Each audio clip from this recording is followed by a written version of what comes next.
நேரம் ஆன்மீகத்திற்காக ஒதுக்கினால் கூட அந்த 1 மணி நேரம் என்பது 1 மணி நேரம் 100% அதில் இருக்கணும்.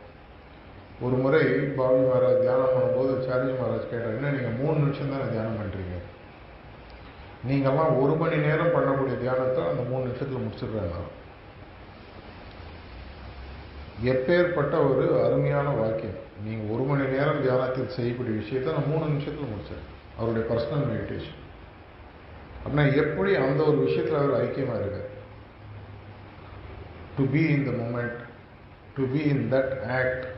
எந்த வேலையை நான் செய்கிறேனோ, எந்த பணியை நான் செய்கிறேனோ அந்த பணியில் ஆத்மார்த்தமாக உள்ளே செல்வேன்.